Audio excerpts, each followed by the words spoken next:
Assalamualaikum warahmatullahi wabarakatuh. Nama saya Muhammad Khorisakti Triwangsa, NIM 11970700046. Di sini saya akan menjelaskan bagaimana Arduino Uno bisa membaca sinyal infrared atau bagaimana remote TV bisa mengkontrol Arduino. Di video sebelumnya saya telah menjelaskan bagaimana komputer atau keyboard komputer bisa mengendalikan keluaran dari Arduino. Jadi komputer bisa mengubah belokan robot menjadi belok kiri atau belok kanan, lurus atau mundur, maju dengan menggunakan keyboard. Nah, sekarang saya menjelaskan bagaimana caranya si robot tersebut bisa digerakkan oleh remote TV. Oke, pertama perkenalan dulu komponen-komponennya. Di sini ada Arduino Uno yang bisa kalian dapatkan di marketplace. Lalu ada IR sensor yang berfungsi untuk menerima infrared yang bisa kalian dapatkan juga di marketplace. Lalu tentu saja ada remote TV yang bisa kalian dapatkan di toko-toko terdekat.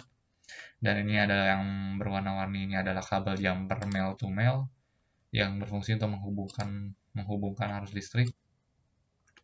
Oke, langsung saja kita ke codingannya. Pertama, bahwa perlu diingat bahwa untuk codingan sekarang itu kalian harus memahami dulu pemrograman berbasis objek.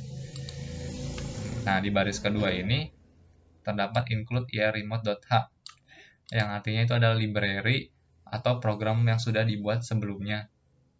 Jadi saya tidak membuat programnya dari nol, dari bagaimana cara IR sensor ini bekerja. Saya hanya memanggil modul-modul atau program-program kecilnya ke dalam program saya. Lalu saya mendeklarasikan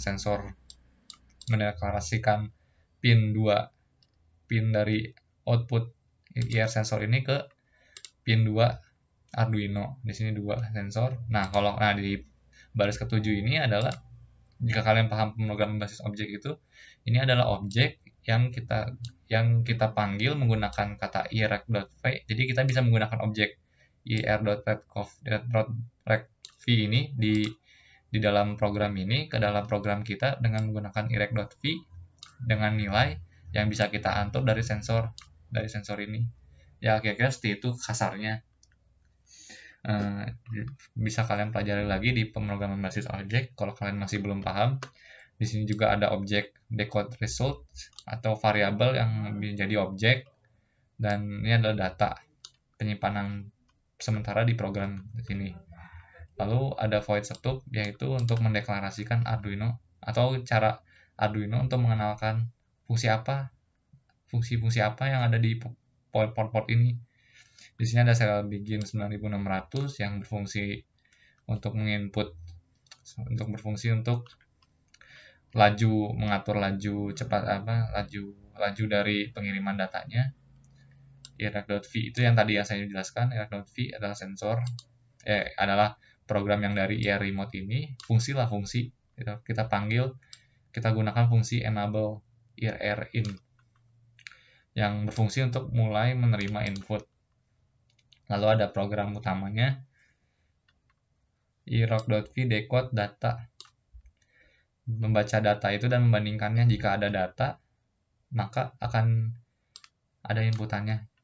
Untuk lebih jelasnya bisa saya simulasikan. Jadi saat saya pencet tombol 1 tuh, ini fungsinya ini. Jadi jika ada inputan, maka si Arduino akan mencatat nomor dari inputannya tersebut, kode inputannya tersebut. Nah, seperti itu. Lalu bagaimana caranya remote TV? Remote TV bisa mengendalikan kontrol dari robot itu dari rangkaian sebelumnya. Rangkaian sebelumnya dimodif. Kalau sebelumnya tuh langsung dari komputer pakai serial input yang lalu sebelumnya kalian masukkan ke local variable data. Kalau sekarang kalian menggunakan ini IR sensor seperti tadi yang sudah saya jelaskan.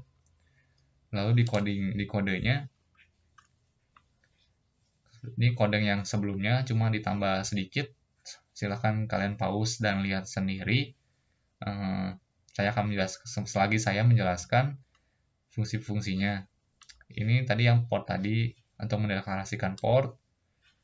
Di sini ya, tadi sudah saya jelaskan. Yang ini sudah dijelaskan.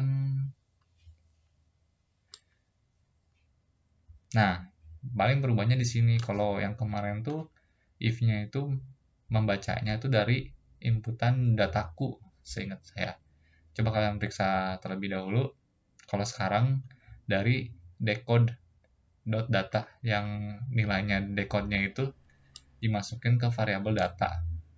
Jadi ya, istilahnya dari sinyal yang kompleks itu jadiin angka lah, itu intinya mah itu. Dimasukin terus menerima data selanjutnya. Ini sudah saya jelaskan, ini untuk mengubah sinyal digital menjadi analog yang berfungsi untuk mengatur seberapa cepat kecepatan motornya. Seperti itulah intinya aja itu. Nah, di sini data.value 166.19623. Ini adalah kode-kode yang sudah dideklarasikan sebelumnya di sini. Jadi kode ini kalian tulis di if 4, kalau ini tuh kalau nggak salah. Salah. Jadi intinya yang kode-kode ini tuh, misalnya kalau misalnya kita pencet 1, keluarnya 166.155.43. Kalau 2, 1659.1063. Nah, kalian deklarasikan dulu. Kalian deklarasikan dulu bahwa gini. Jadi logikanya, jika data yang dibaca itu adalah 166.196.23, yang dalam artian ini, kalau nggak salah ini kode dari tombol 8, maka robot akan mundur. Begitu juga selanjutnya, kalau misalnya ini salah dan ternyata ini yang benar kodenya, maka kalau nggak salah ini kode dari 2, tombol 2, maka akan maju. Begitu seterusnya sampai berhenti. Di sini saya akan menjelaskan kode ini menggunakan simulasi. Ketika saya pencet 2, saya monitor belum, robot akan maju. Kalau 4, robot belok kiri. Kalau 6, robot belok kanan. Kalau 8, robot mundur. Maju, belok kiri, kanan, berhenti. Selain itu, misalnya kita pencet 5, maka berhenti. Atau 1, maka berhenti. Ya, demikian presentasi dari saya. Mohon maaf bila ada kekurangan, dan jika ada pertanyaan, silakan komen di kolom komentar. Jangan lupa subscribe, dan wassalam di minggu selanjutnya.